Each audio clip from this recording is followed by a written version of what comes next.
Wabarakatuh. Alhamdulillah wassalatu wassalamu ala Rasulillah wa ala alihi wa man wala.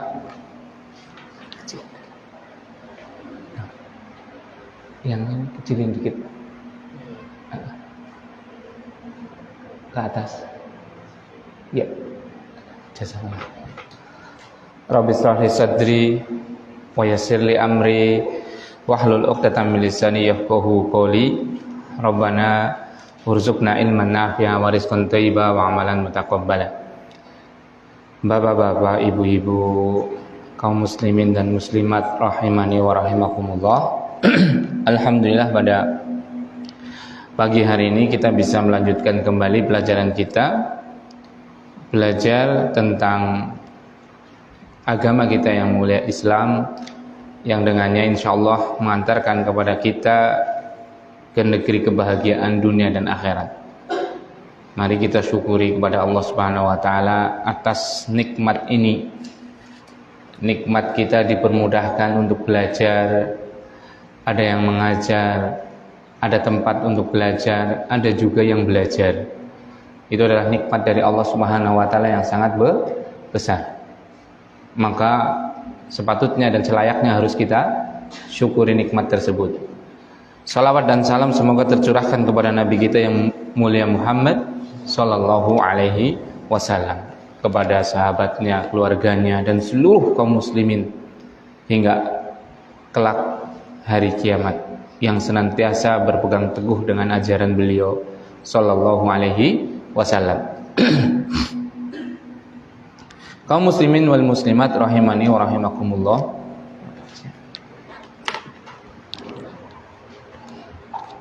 Udah lu dan kayak agak dengung ya, agak dengung. Coba dikecilin lagi dikit, lagi dikecilin lagi, iya lagi. Yang ini, yang itu. Nah, udah, itunya matiin. Yang tadi, yang dua, D2, yang dua. Nah itu, kecilin sampai pol. Nah, kecilin sampai pol, nggak apa-apa. Nah, kita lanjutkan kembali pelajaran kita. Masih kita membahas kitab Ushul Salasah, 3 landasan pokok. Nah, kemarin kita sudah mempelajari sampai dengan ada 4 hal yang harus kita pelajari. Yang pertama adalah apa? Yang pertama apa kemarin? Al-ilmu. Apa itu yang dimaksud ilmu?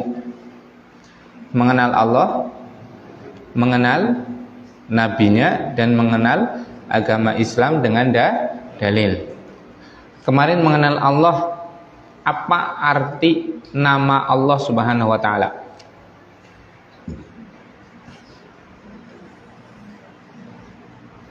Apa arti kata Allah? Zat yang disembah. Nah, berarti memang udah ketahuan dari namanya aja, haknya sudah ketahuan, yaitu disembah. Nah, kemudian mengenal Allah itu bisa dengan berapa cara? 1, itu dengan apa? Ayatnya, ya kan? Tanda-tanda. Ayat kan tanda-tanda yang menunjukkan dan menjelaskan. Tanda-tanda yang menunjukkan dan menjelaskan tentang Allah ada berapa? 2. Yang pertama, ayat syar'iyah. Apa yang dimaksud dengan ayat syar'iyah?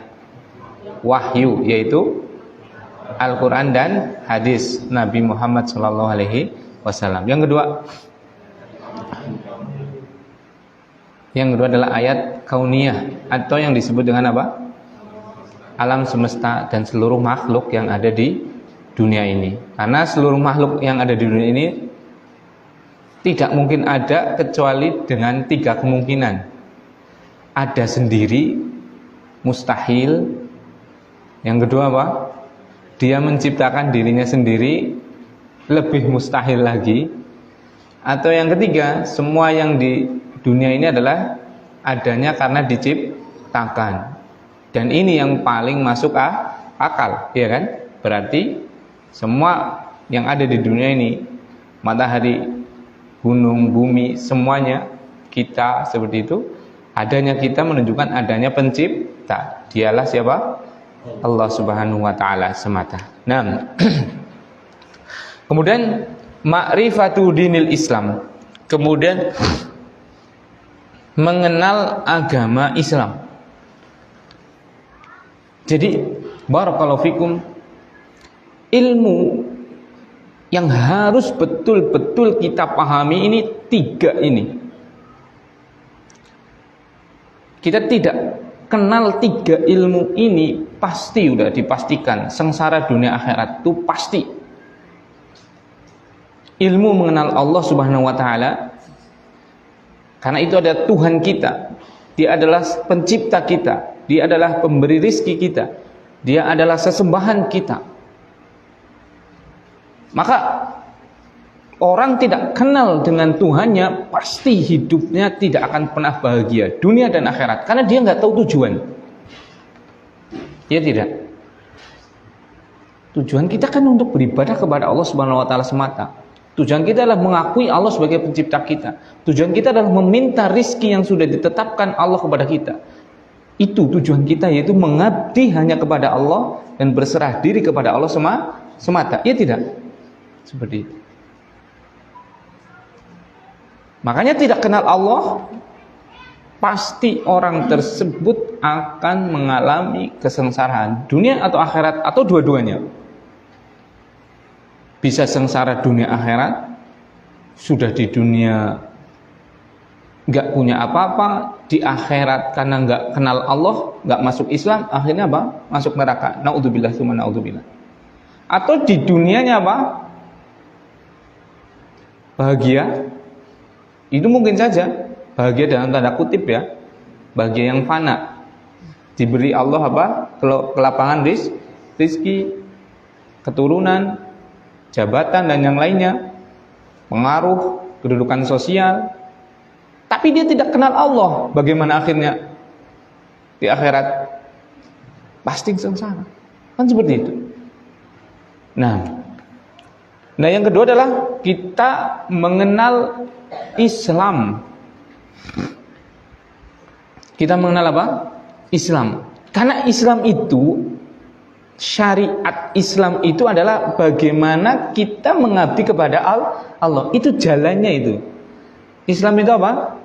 Jalan kita mengabdi kepada Allah. Caranya seperti apa? Sudah dituangkan semuanya dalam apa?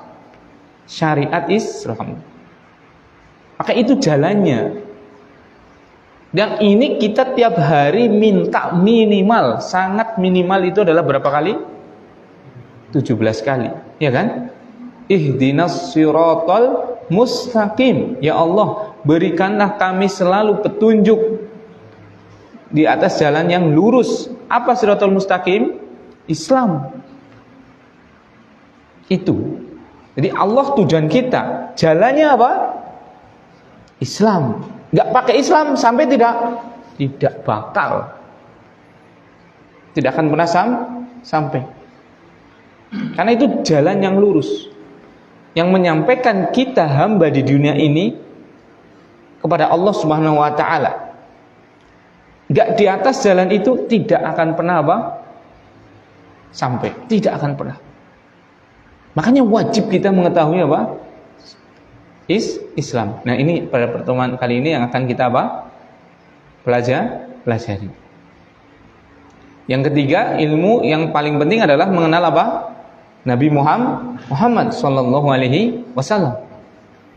Karena beliau adalah implementasi orang yang sudah betul-betul merealisasikan dan membawa apa? Islam. Islam kan aturannya, syariatnya kan.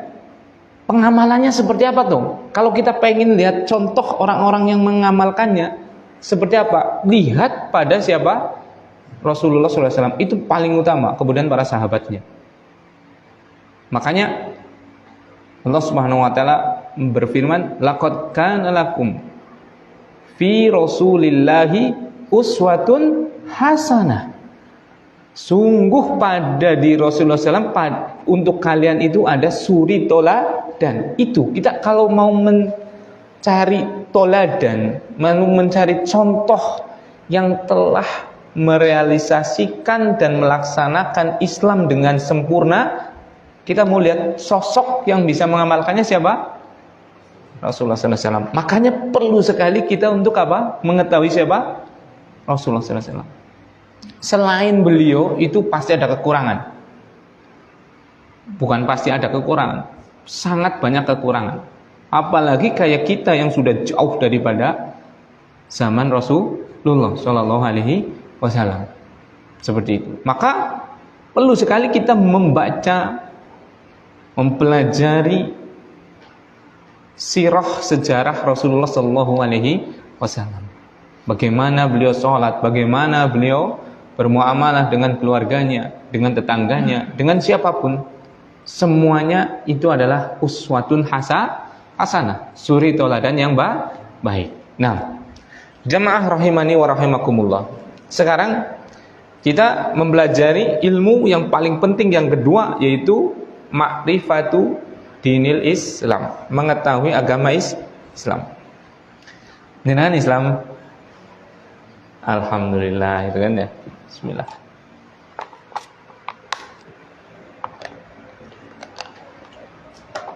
Karena barakallahu fikum,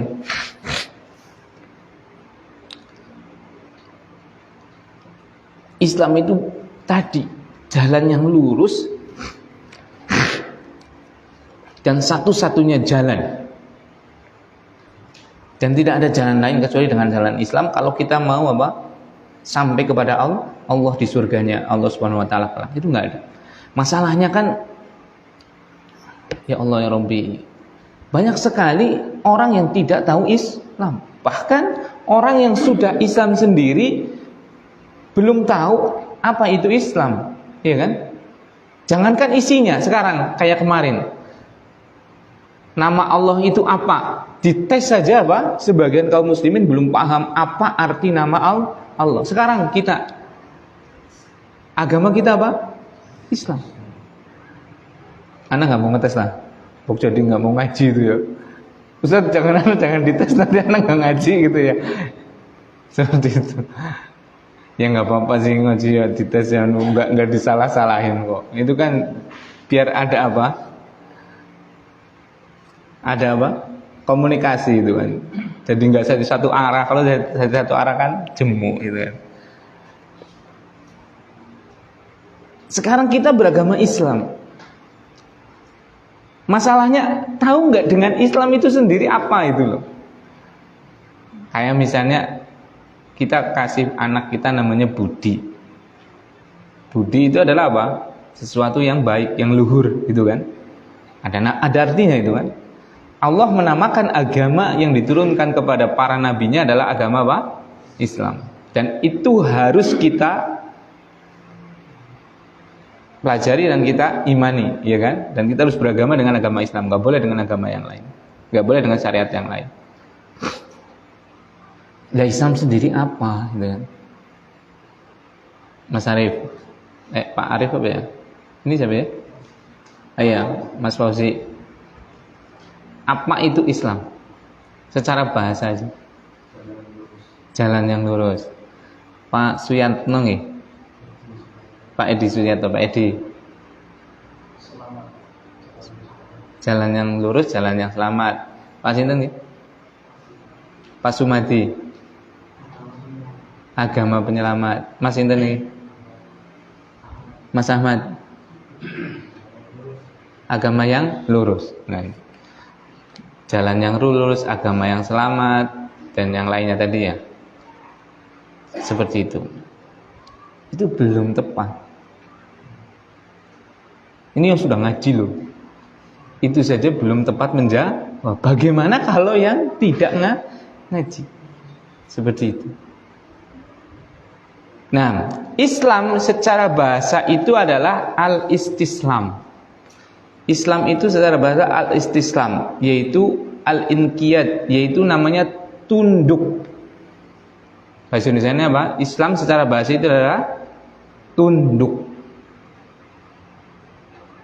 menyerah. Namanya tunduk kan menyerah, itu Islam.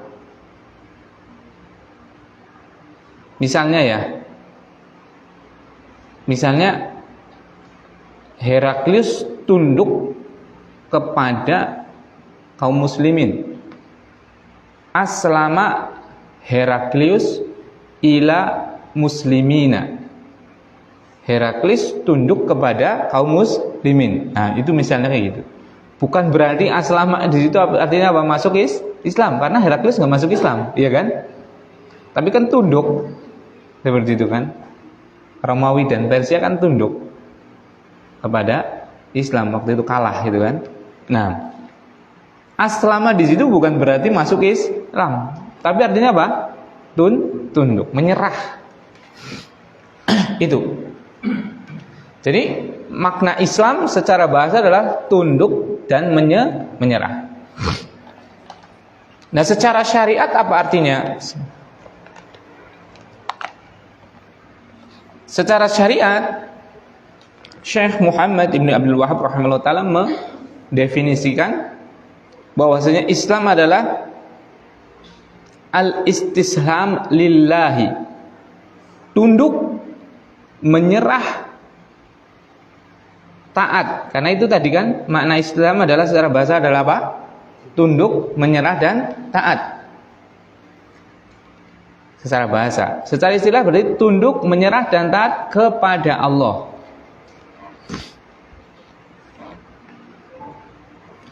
Tunduk, menyerah, dan taat kepada Allah. Bitauhid, dengan mengesakannya, dengan mentauhidkannya, atau dalam bahasa Indonesianya mengesakannya.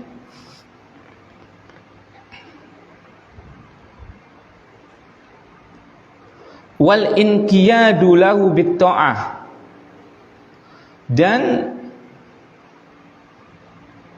tunduk dengan mentaatinya.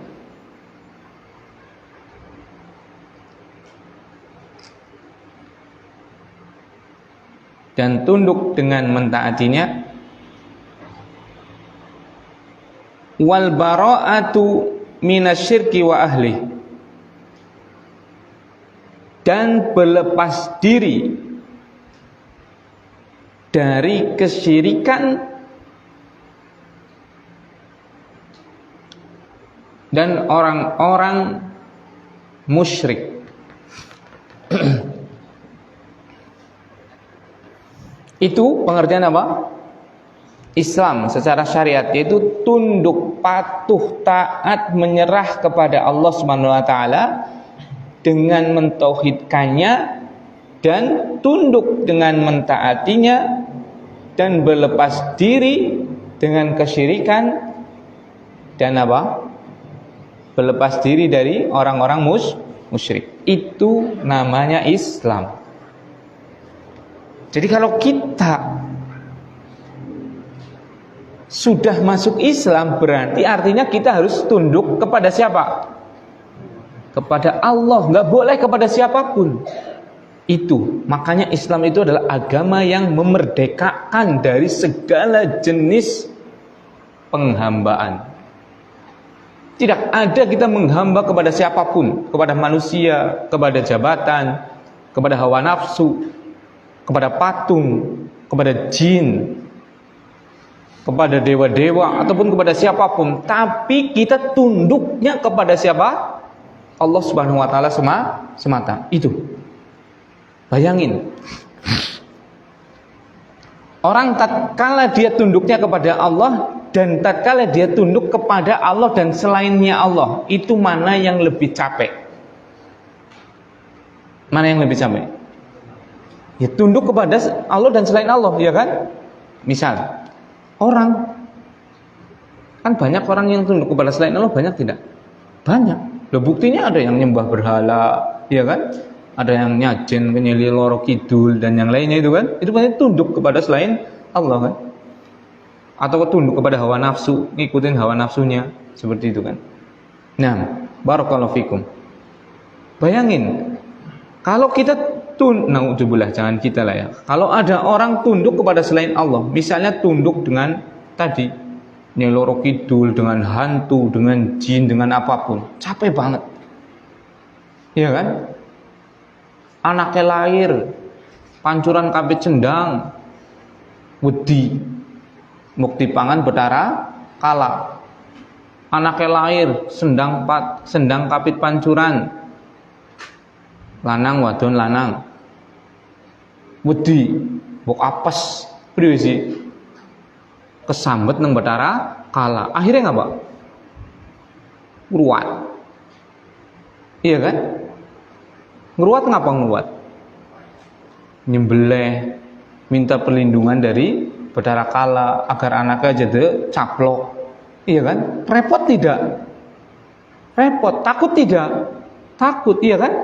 Padahal kalau kita sudah mengaku Islam berarti kita tunduknya hanya kepada Allah. Duwe anak lanang wadon lanang, ya alhamdulillah. Duwe anak wadon lanang wadon, ya alhamdulillah. Duwe anak lanang kabeh 5, ya alhamdulillah. Lanang siji tok, ya alhamdulillah. Tidak ada yang ditakuti, iya kan? Tapi kalau seperti itu coba, itu contoh satu aja, iya kan? Dia ketakutan, khawatir bahwa anaknya dicaplok nang betara kala. Akhirnya tunduk kepada betara kala dengan memberikan apa? Penghambaan berupa sesajen, sesembelian dan yang lainnya. Seperti itu. Syariat Islam tidak seperti itu. Syariat Islam punya anak, apapun anaknya, apapun jumlahnya, berapapun jumlahnya, kita apa? Mengagungkan dan bersyukur kepada Allah Subhanahu wa taala. Diperintah menyembelih iya untuk akikah misalnya, tapi apakah daging akikahnya itu dimubadirkan, dibuang, dilarung atau dimakan? Dimakan. Siapa yang makan? Allah atau kita? Kita lagi, iya kan? Karena memang Allah nggak butuh kepada kita, sama sekali nggak butuh. Seperti itu. Itu biar manusia itu takutnya, berharapnya, bersyukurnya hanya kepada Allah. Karena kalau nggak seperti itu, dia akan memalingkan takutnya, syukurnya, berharapnya kepada selain Allah, dan itu pasti akan membuat makhluk itu sendiri capek. Iya kan? Bayangin coba, kalau takut dengan hantu. Weh, kayak nang Surantaka kayak anak puying kayak. Ngerti puying mboten? Mboten ngertos nggih. Puying ya istilah demit nengkene jenenge puying iki. Akhire anggere wengi-wengi lewat, akhir apa? Nglakson. Iya kan? Naudzubillah, enggak boleh itu syirik gitu. Atau nun sewu Mbah, derek langkung. Mbah sinten? Ya bruk ya nggone Gusti Allah. Uwit yang nggone Gusti Allah. Watu yang nggone Gusti Allah. Izin maring sinten? Ya ring Allah, kudu maring sinten? Mbah Joglo apa Mbah Puying apa Mbah Surantaka apa Mbah Sapa seperti ini enggak boleh.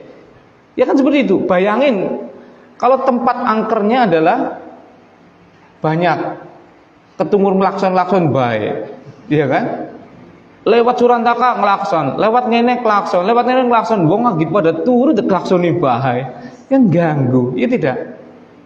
Tapi kalau orang yang mentauhidkan Allah, tunduknya hanya kepada Allah, lewat ngendi bae ya bumine Allah. Enggak ada yang ditakuti. Dengko kendel temen, kendel kepriwe sih? Orang ning ndi ora tuh wedi. Lah wong bumine Allah kok wedi kepriwe?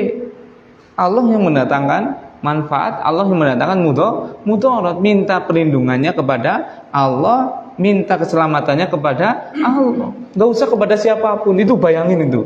Iya kan? Maring gumela nang apa? Persil. Kebun kayak bulak, wedi. Akhirnya apa? Ngakson. Saking wedine klakson bae gedung maring peningkaban. Karena apa? Karena tunduknya tidak kepada Allah semata. Tetakoni kok agama apa bisa-bisa Islam. Tuhannya siapa? Allah. Bisa-bisanya wedi karo sing nunggoni persil. Kan aneh. Kudune wedine maring sinten?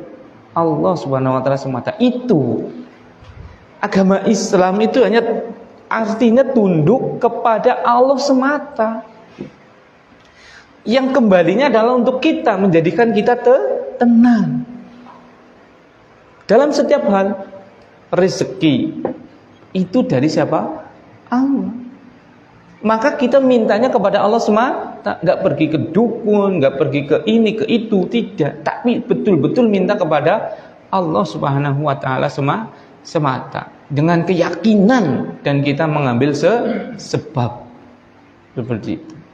Nah, jadi itu Islam adalah tunduk kepada Allah dengan mentaatinya. Jadi kalau kita sudah tunduk kepada Allah, harus kita mentaati apa? Allah. Bagaimana mentaatinya? Ya ini dengan syariatnya, yaitu syariat Islam itu sendiri, iya kan? Jadi nggak cukup kita mengaku Islam kalau nggak mentaati siapa? Allah Subhanahu wa taala. Seperti itu.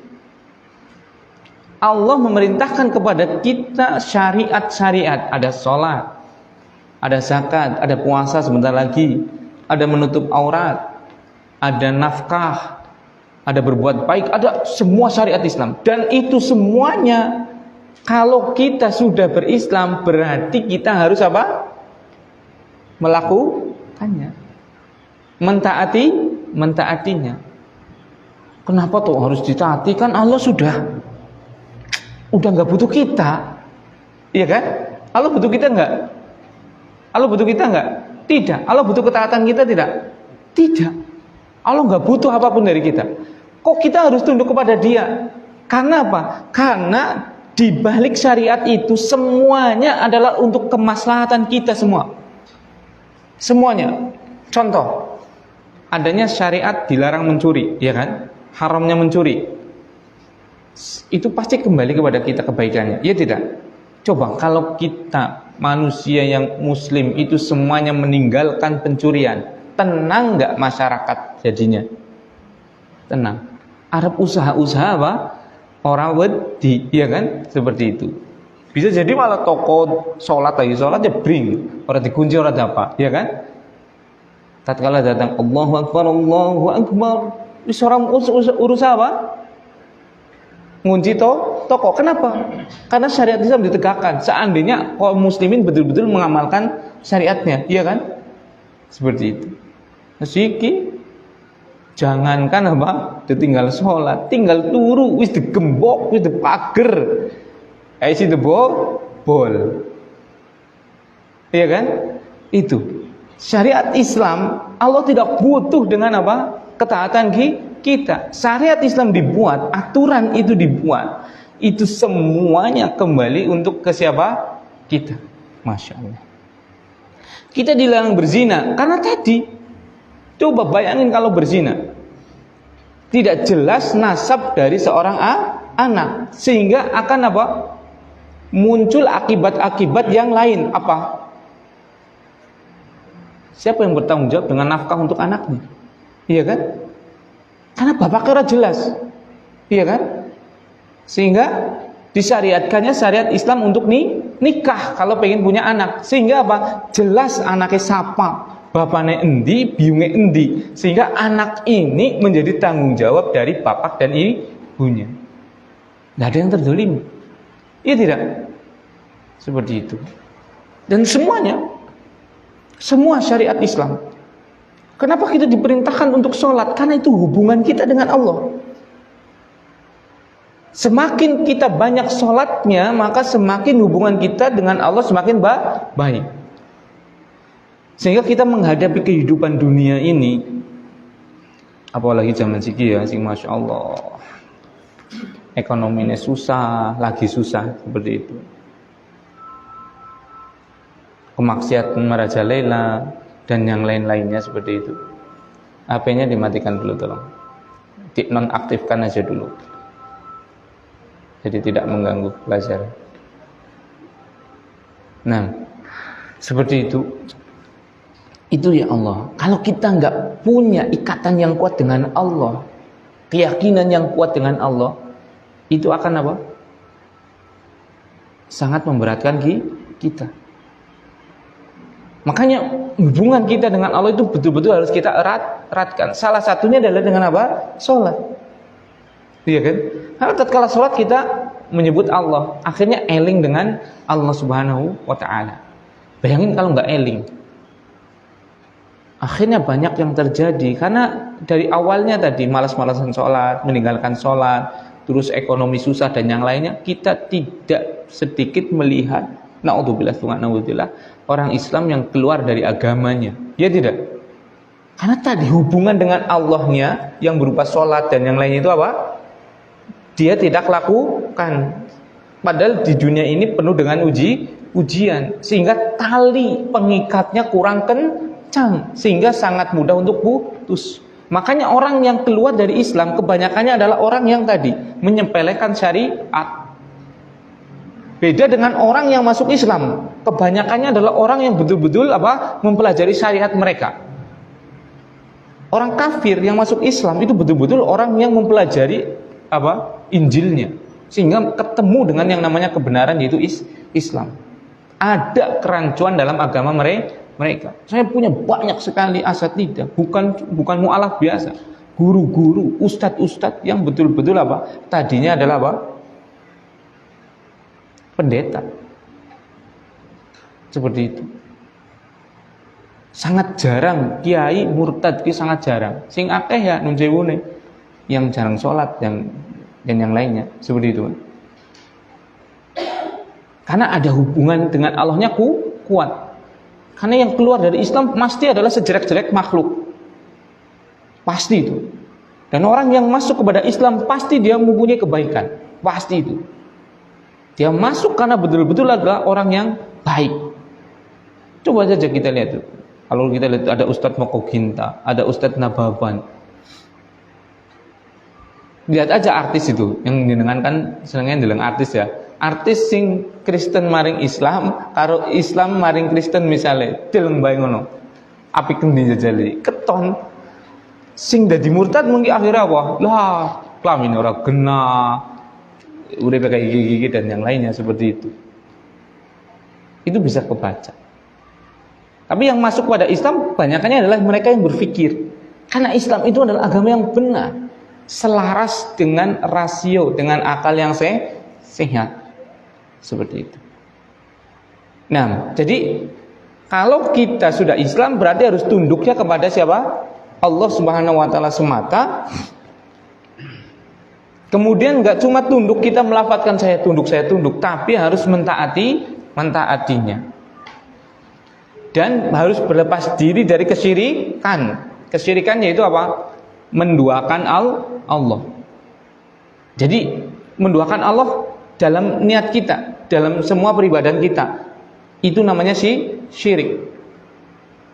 Misal kita sholat, atau kita ngaji, atau kita mengajar, itu kan nggak boleh niatnya kecuali apa? Untuk Allah, lillahi ta'ala kan. Tapi kan kadang, bahkan sering kan, ada muncul niat-niat yang lain, kepengin dilihat orang sebagai orang yang alim, kepengin dipanggil dengan panggilan ustadz atau kiai atau apapun, ya kan? Nah seperti itu. Nah yang seperti ini berarti dia menyekutukan Allah di dalam niat. Ini yang harus dibersihkan. Arep kaji nggo ngapa?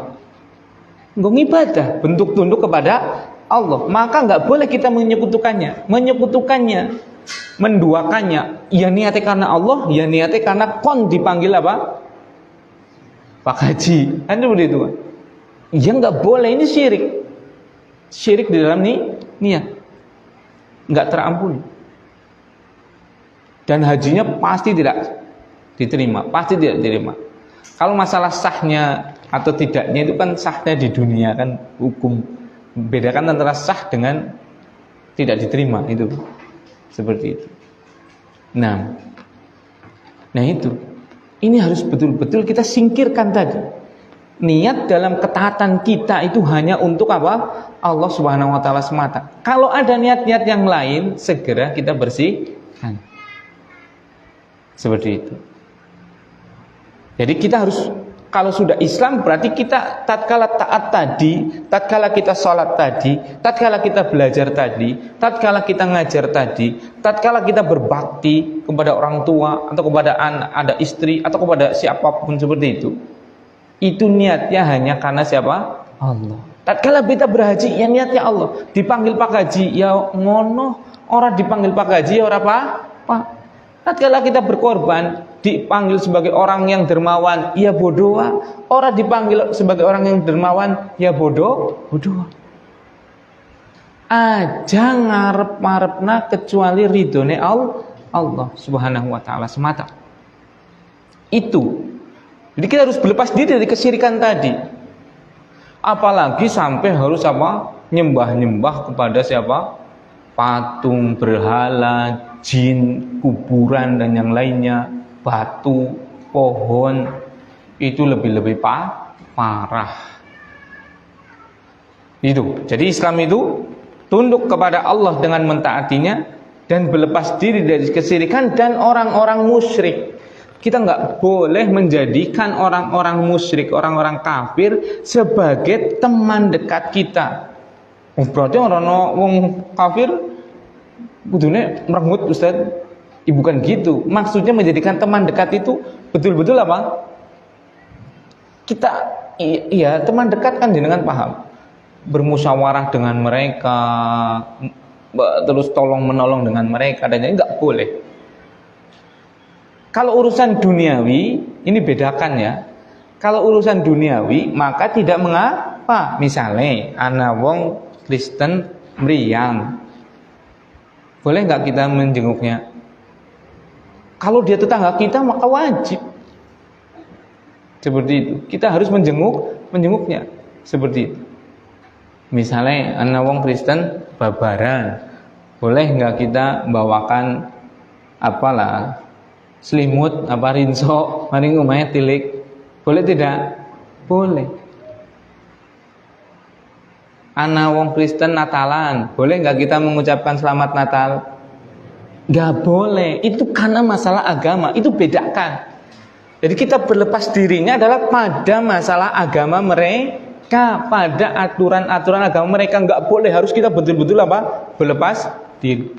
Adapun yang sifatnya manusiawi, yang berkaitan dengan duniawi, maka tidak mengapa. Al dagang misalnya jenengan dagang. Jajan nopo sih Pak? Klambi. Arep ana sing tumbas Pak, klambine pinten iki kaos saya ngapiken. Tetakoni dit, kok Kristen apa Islam? Lho priwe sih? Nyontok bebek dolar wong Kristen. Boleh enggak kayak gitu?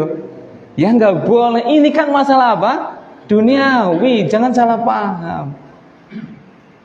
Ini yang dibolehkan, bahkan bisa jadi kita bermuamalah dengan mereka agar mereka tertarik dengan Islam, ya kan? Sing jenenge wong salah kan kudune terangna, diperki agar dia bisa mengetahui kebenaran, iya kan? Seperti itu. Nah, ajak wali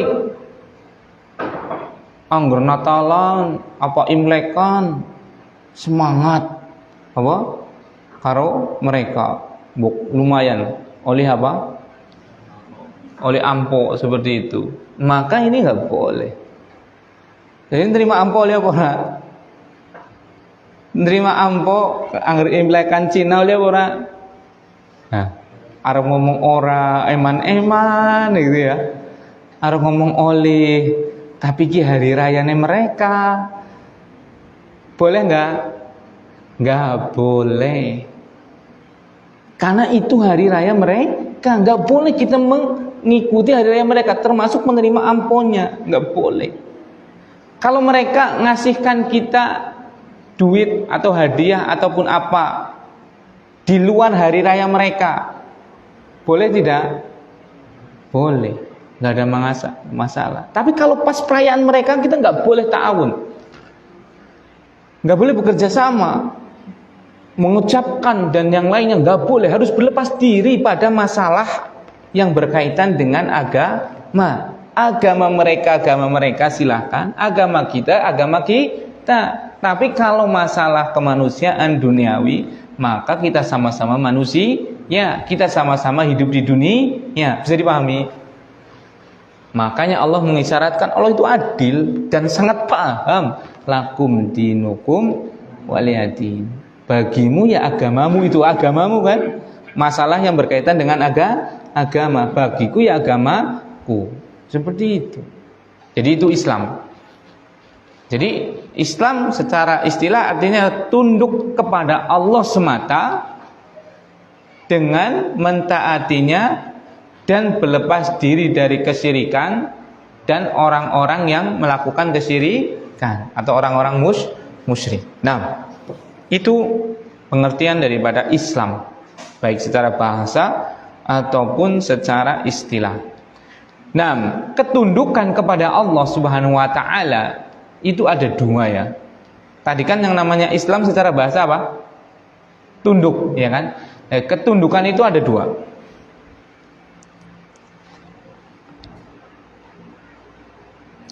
Al-istislam al-qadari dan al-istislam asy-syar'i.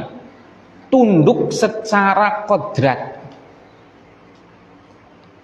Tunduk secara kodrat. Yang kedua, tunduk secara syariat. Tunduk secara kodrat dan tunduk secara syariat. Karena tadi secara bahasa Islam artinya adalah istislam, yaitu tunduk. Ketundukan itu ada dua. Tunduk secara kodrat dan tunduk secara syariat. Apa tunduk secara kodrat? Tunduk dengan semua ketetapan Allah yang bersifat kauni.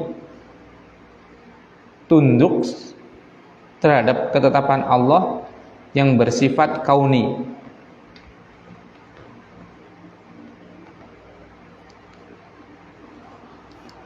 Kauni itu kalau kita pahamkan dengan mudah itu maksudnya adalah sunatullah.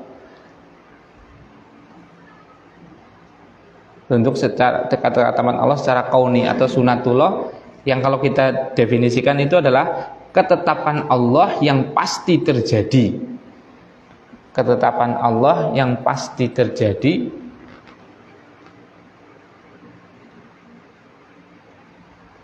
ketetapan Allah yang pasti terjadi baik dicintai ataupun tidak. Ketetapan Allah yang pasti terjadi baik dicintai ataupun tidak. Jadi itu tunduk secara qadari, secara kudrat. Artinya tunduk kepada ketetapan Allah yang pasti terjadi, baik itu dicintai atau tidak. Contohnya, misalnya kita tunduk kepada Allah, misalnya mati, rezeki, jenis, ya kan? Mati, rezeki, jenis kita, laki-laki atau perempuan, itu kan ketetapan Allah, ya tidak? Adakah orang yang bisa menunda kematiannya 1 detik aja? Tidak ada. Berarti itu tunduk berarti kan? Gak mungkin ada yang bisa lepas dari ini. Kalau dia sudah ditakdirkan menjadi laki-laki, apakah bisa dia menjadi perempuan? Tidak bisa. Iya kan? Berarti mau gak mau pasti apa? Dia harus jadi perempuan. Kalau dia ditakdirkan untuk miskin, bisa nggak jadi kaya? Tidak bisa. Ini tunduk secara kauni, iya kan? Kalau dia dilahirkan sebagai orang Jawa, bisa nggak jadi bule? Bisa orang? Orang bisa. Butuh tunduk, iya kan? Ini ketetapan Allah yang pasti terjadi. Mau dicintai atau tidak, jenengan seneng boten, jenengan itu takdirnya dari wong Jawa, dari wong Dharma, misalnya. Ya Pak Rasito ya. Jenengan kan terkenal dari wong Dharma. Ya kayak iki bodine dek ya kayak iki coklat gitu kan. Mulane Dharma kan ini sawo ya kan. Ya coklat ya. Jenengan njaluk kon putih kayak apa yang mboten saged. Kecuali jenengan takdirnya dari wong Cina gitu kan, seperti itu. Ini sudah nggak bisa milih kita, nggak bisa ngenyang kita. Iya tidak? Ini sudah terjadi. Seperti itu. Nah itu. Maka yang seperti ini tidak akan pernah satupun hamba yang bisa apa? menghindarinya, mengelaknya. Makanya Allah Subhanahu wa taala dalam surat Al-Imran ayat 83. Dalam surat Al-Imran ayat 83 Allah mengisyaratkan dan berfirman, walahu aslama man fis samawati wal ardi tau'an wa karhan wa ilaihi yurja'un. Walahu aslama, dan kepadanya, kepada Allah, aslama, Islam. Apa Islam? Masuk Islam atau tunduk? Aslama di sini artinya apa? Walahu aslama man fis samawati wal ard, dan kepadanya Islam seluruh yang ada di langit dan di bumi. Apa arti di sini? Tunduk. Ini arti aslama di sini bukan berarti masuk Islam, karena yang di bumi kan nggak semuanya Islam, ya kan? Tapi di sini artinya walahu aslama man fis samawati wal ard, dan kepadanya Allah Subhanahu wa taala tunduk segala sesuatu baik yang di langit ataupun yang di bumi. Tau'an wa karhan, baik secara mau taat karena ketaatannya dia, ataupun karena terpaksa. Karena terpaksa. Berarti nggak bisa memilih. Kalau sudah ditetapkan Allah untuk mati misalnya, nggak bisa dia punya pilihan. Ya tidak. Nah, wa ilaihi yurja'un, dan hanya kepadanya, kepada Allah mereka semua dikembalikan. Berarti di sini dalil semua yang ada di langit, semua yang ada di bumi pasti Islam. Pasti Islam maksudnya di sini apa? Tunduk. Ya kan? Tunduk dengan apa? Ketetapan Allah yang kauni, yang tidak ada pilihan. Seperti tadi, jodoh, mati, rezeki, ya kan?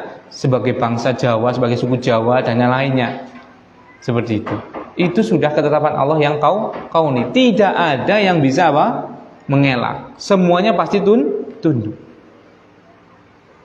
Maka ketundukan seperti ini terpuji atau tidak?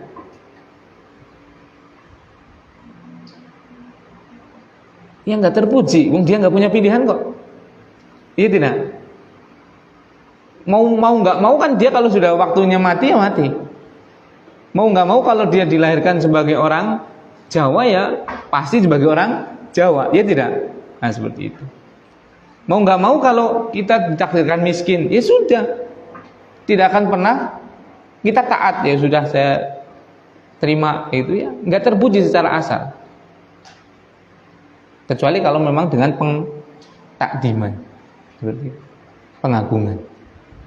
Ini tunduk yang pertama. Tunduk apa? Kauni, atau tunduk secara kodrat. Yang kedua tunduk secara al-istislam syar'i, tunduk secara syariat. Maksudnya adalah tunduk dengan apa-apa yang diperintahkan dan dicintai oleh Allah Subhanahu wa ta'ala. Tunduk dengan apa? Apa-apa yang diperintahkan dan dicintai oleh Allah Subhanahu wa ta'ala. Misalnya apa? Sholat.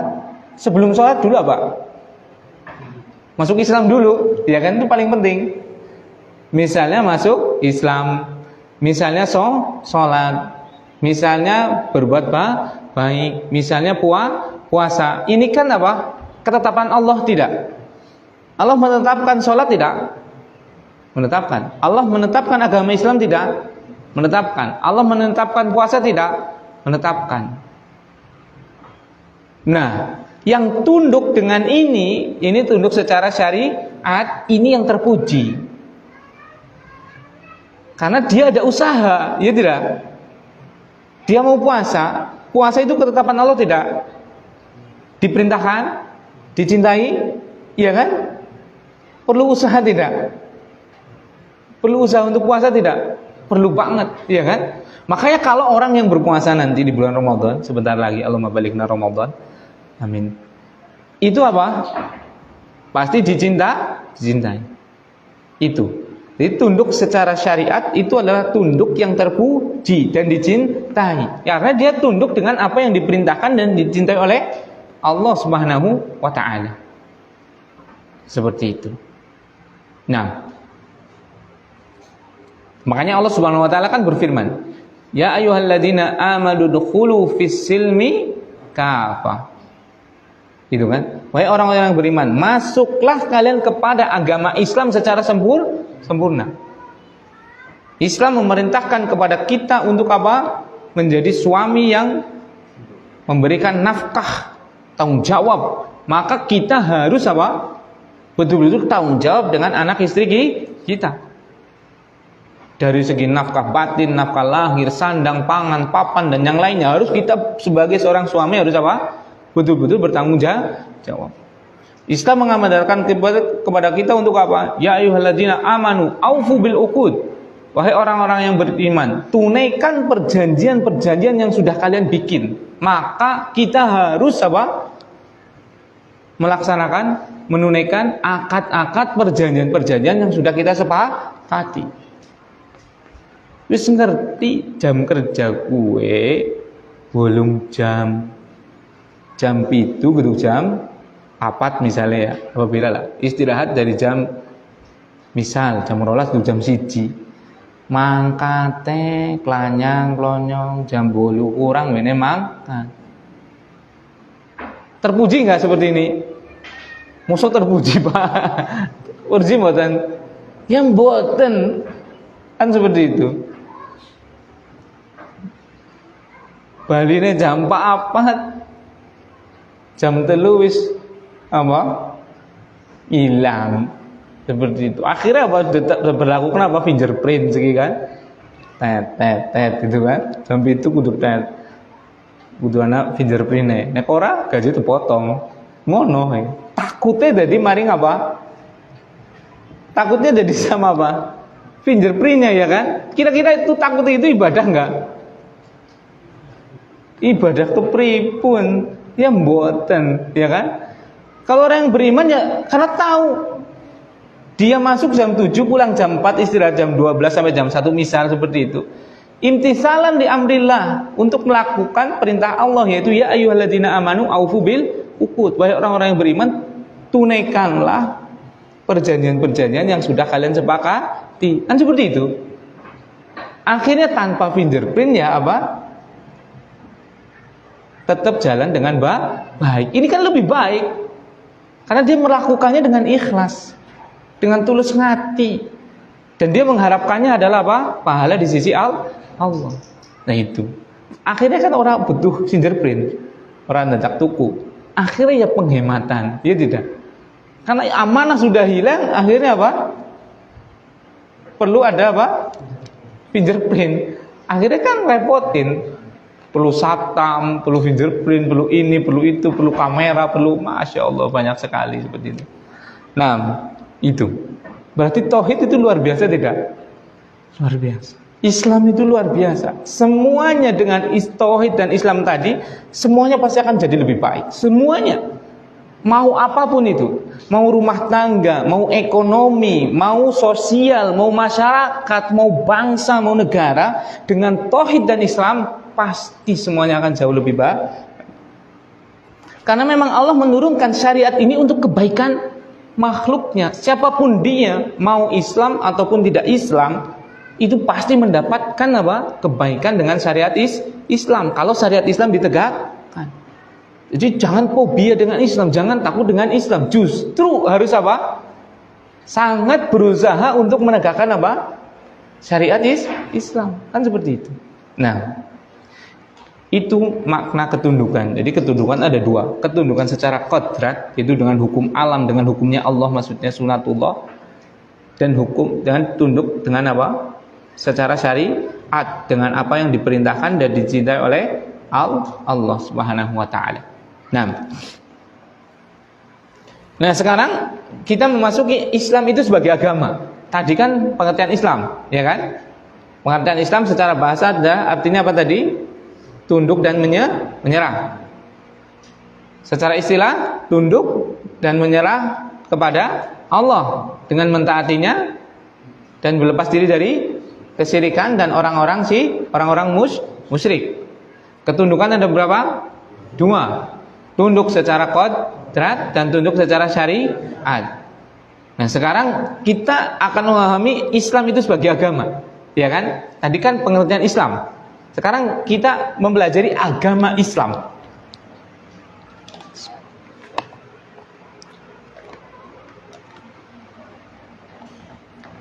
Agama Islam atau Islam itu sebagai agama. Maka agama Islam itu terbagi menjadi dua. Islam secara umum dan Islam secara khusus. Islam secara umum, Islam secara khusus. Nah, pertanyaan sebelum kita jelaskan. Syarat masuk surga harus apa? Harus Islam. Ya kan? Syarat masuk surga harus Islam. Pertanyaannya, bagaimana dengan orang-orang yang sebelum diutusnya Nabi Muhammad SAW, yang mereka ada nabinya, ada Isa, ada Musa, ada Ibrahim, ada Saleh, ada Hud, ada Ishak, ada Yakub dan yang lainnya. Apakah para nabi ini tidak masuk Islam? Jawabannya tidak mungkin, ya kan? Iya kan? Masa para nabi nggak masuk surga? Kan nggak mungkin. Pasti masuk surga. Pertanyaannya, apakah mereka beragama Islam? Padahal syarat masuk Islam adalah syarat masuk surga adalah Islam. Satu-satunya agama yang diterima adalah Islam. Allah Subhanahu wa taala berfirman dalam surat Al-Imran ayat 19. Al-Imran ayat 19. Allah berfirman, "Innad dina indallahil Islam." Sungguh agama yang di sisi Allah itu cuma satu, nggak ada yang lain, yaitu apa? Islam. Nah, agamanya Nabi Ibrahim apa? Islam. Nabi Musa? Islam. Nabi Isa? Islam. Dan nabi-nabi yang lain? Islam. Benar. Kok itu ada agama Nasrani katanya yang membawa adalah Nabi Isa alaihissalam? Iya kan? Nah, ini harus kita pahami bahwasanya apa? Tidak ada agama di sisi Allah Subhanahu wa taala kecuali Islam. Nah, bagaimana dengan umat-umat sebelum apa? Diutusnya Rasulullah Muhammad sallallahu alaihi wasallam. Bagaimana? Nah, itu kan. Makanya Islam itu ada dua, kaum muslimin wal muslimat rahimani wa rahimakumullah. Islam itu ada apa? Dua. Yang pertama adalah Islam bermakna umum. Yang pertama adalah Islam bermakna apa? Umum. Yang kedua, Islam bermakna khusus.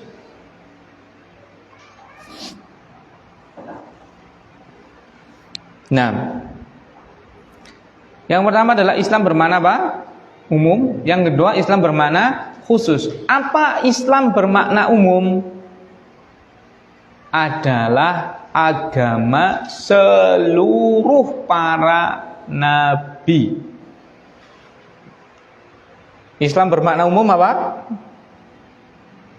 Agama seluruh para nabi.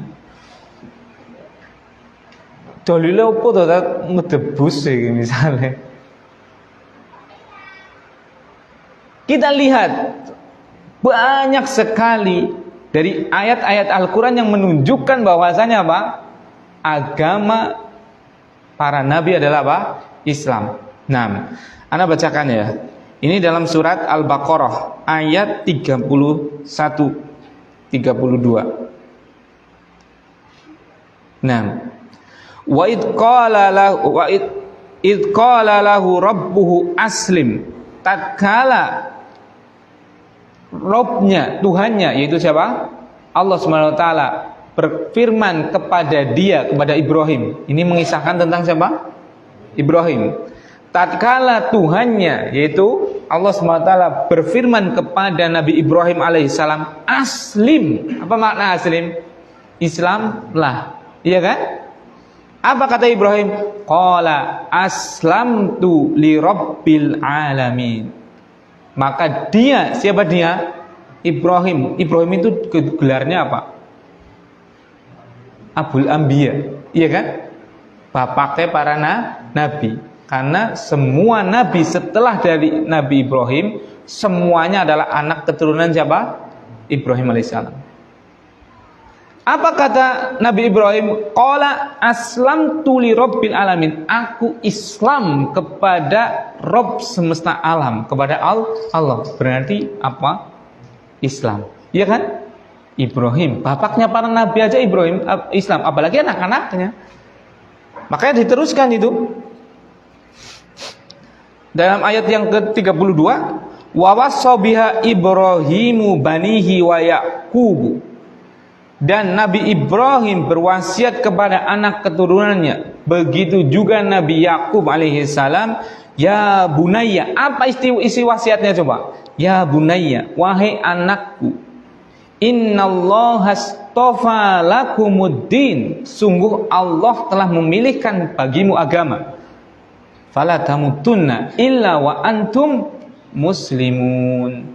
Jangan pernah kalian meninggal kecuali kalian meninggal dalam keadaan apa? Muslimun, Islam. Berarti agamanya Nabi Yakub apa? Islam. Apa Islam tadi? Pengertian Islam apa tadi? Tunduk kepada Allah dengan mentaatinya dan dengan berlepas diri dari kesyirikan dan orang-orang musyrik. Berarti semua nabi agamanya ya kayak gini, yaitu apa? Tunduk kepada Allah semata dengan mentaatinya dan berlepas diri dari kesyirikan dan orang-orang yang berlaku syirik. Ini buktinya. Ya tidak? Nah itu. Bahkan Nabi Ibrahim alaihissalam sampai berkatakan, Rabbij'alni muslimaini laka wa min dzurriyyatina ummatan muslimatan lak. Ya Allah, jadikanlah aku dan anak keturunanku menjadi orang yang Islam, menjadi umat yang Islam. Itu berarti agama para nabi semuanya adalah apa? Yaitu apa? Yaitu apa? Islam. Yang apa itu pengertian Islam? Tunduk kepada Allah semata, mentaatinya, berlepas diri dari kesyirikan dan orang-orang yang berlaku musyrik. Kan seperti itu. Bisa dipahami seperti ini. Berarti para nabi masuk surga tidak? Masuk surga. Kenapa masuk surga? Karena agamanya Islam. Apa pengertian Islam? Ya tadi, saya ulang-ulang terus. Nah itu. Bisa dipahami sampai sini? Nah, kemudian Islam bermakna khusus.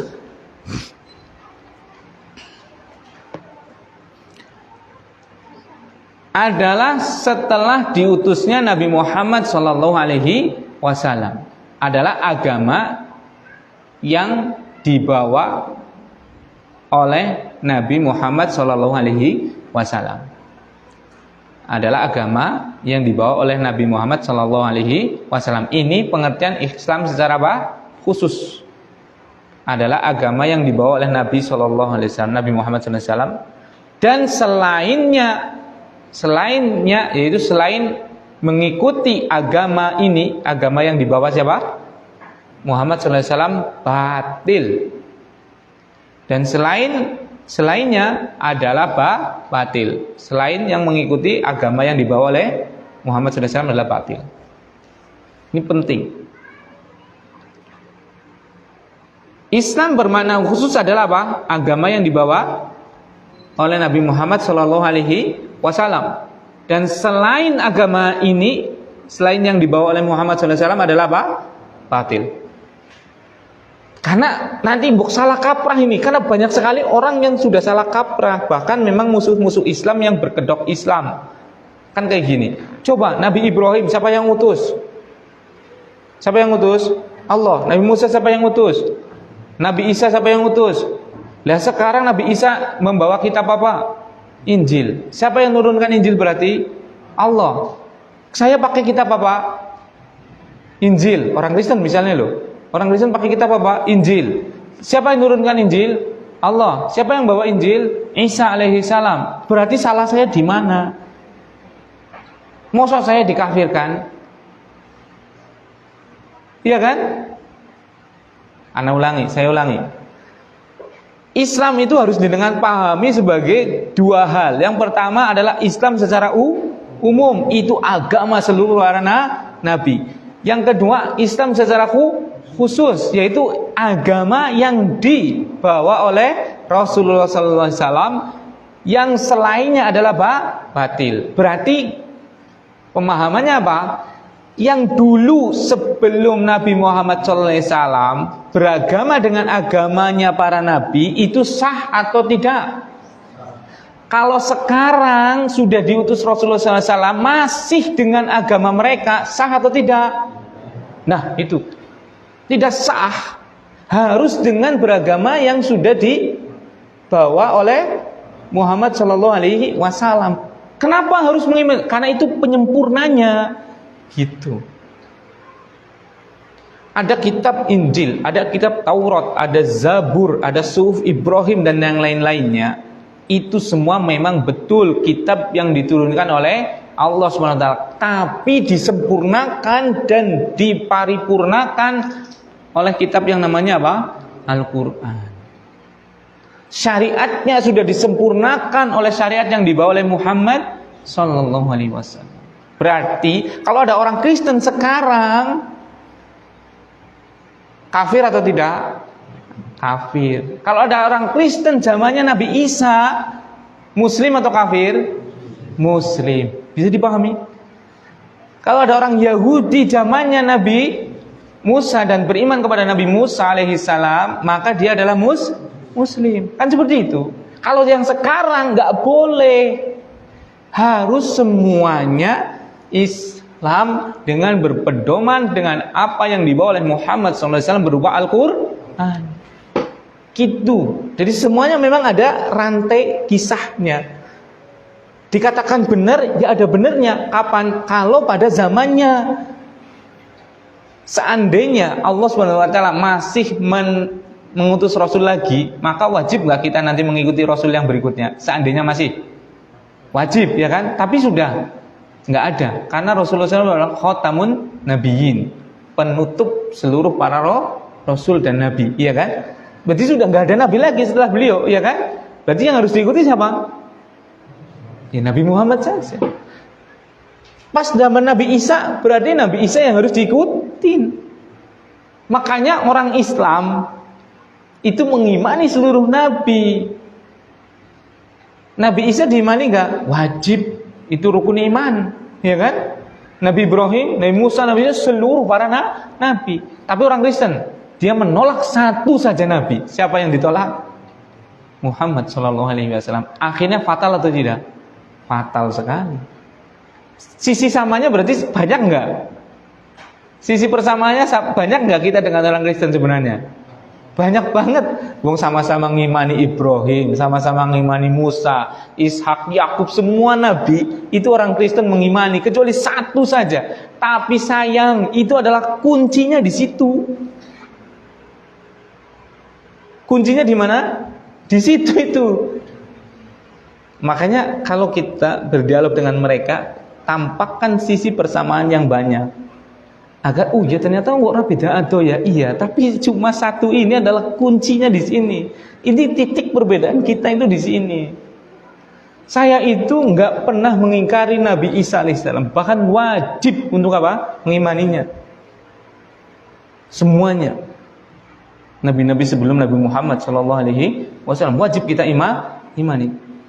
Mereka kan mengingkarinya cuma satu, tapi fatal. Berarti titik pertemuannya sebenarnya banyak. Mereka sholat harusnya. Mereka menutup aurat, ada itu syariatnya untuk menutup aurat. Makanya kan biarawati mereka jilbaban dan jilbaban. Bahkan ortodoknya, yang Kristen ortodok itu enggak jilbaban, tapi apa? Cadaran. Mau lihat ke sana, ke Yerusalem, ke Palestina itu, negara Israel, ke Yordania, yang Kristennya itu betul-betul Kristen yang top itulah. Top, tapi ya setop-topnya Kristen ya batil gitu kan. Itu betul-betul apa? Sholat betul-betul apa? Pakai cadar. Karena itu memang syariat. Coba mereka tinggal satu aja. Wa asyhadu anna Muhammadan Rasulullah. Selesai itu mereka itu, masuk surga itu. Subhanallah. Maka yang mendengarkan ceramah ana dimanapun yang orang Kristen, ya Allah, masuk Islam, selamat jenengan. Si tetep kok kudu ngimani ring Isa alaihissalam kok.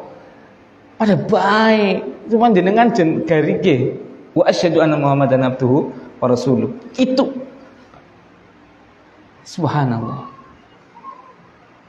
Gampang bener kan? Titik pertemuannya banyak. Seperti itu.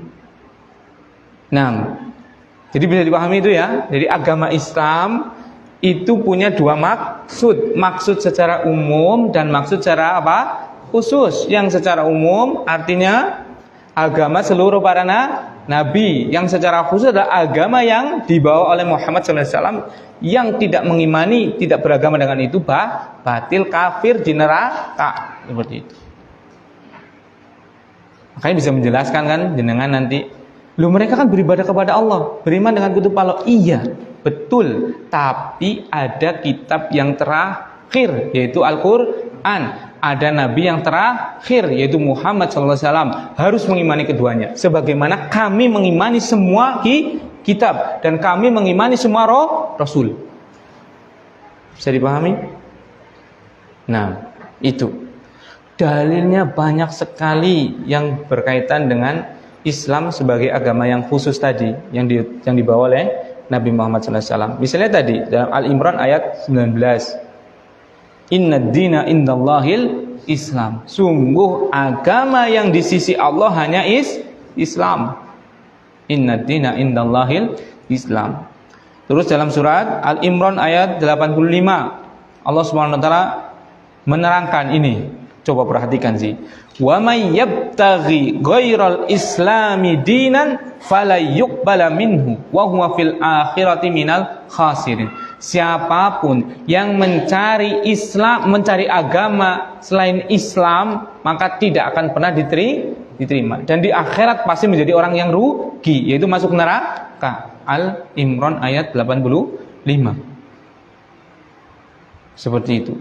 Jadi jenengan, kita semua itu betul-betul wajib ojo pedot oyot tetep cekelan kali Islam. Dan kalau bisa ajarkan Islam ini kepada seluruh umat agar mereka selamat. Ajarkan Islam kepada orang Kristen, kepada orang Buddha, kepada orang Hindu, kepada orang Yahudi, kepada semua manusia agar mereka selamat. Seperti itu. Karena memang Islam itu jalan selamat. Nah, kemudian dalam surat Al-Maidah ayat 3. Kenapa harus pakai Islam? Ini salah satu alasannya. Al-yauma akmaltu lakum dinakum. Pada hari ini, itu hari Arafah, akmaltu lakum dinakum. Telah aku sempurnakan pada kalian agama kalian. Wa atmamtu alaikum nikmati. Dan telah aku sempurnakan nikmat-nikmat atas kalian. Wa raditu lakumul Islam dinan, dan aku telah ridho Islam sebagai agama kalian. Iya kan? Seperti itu. Al-Maidah ayat 3. Nah, jadi barakallahu fikum, harus kita berpegang teguh dengan apa? Islam, yakin dengan Islam, pelajari Islam, amalkan Islam, dakwahkan Islam, bersabar di atas keislaman kita. Nah, ini yang bisa saya sampaikan. Mohon maaf kalau ada tutur kata yang kurang berkenan. Subhanakallahumma wa bihamdika asyhadu alla ilaha illa anta astaghfiruka wa atubu ilaik. Assalamualaikum warahmatullahi wabarakatuh.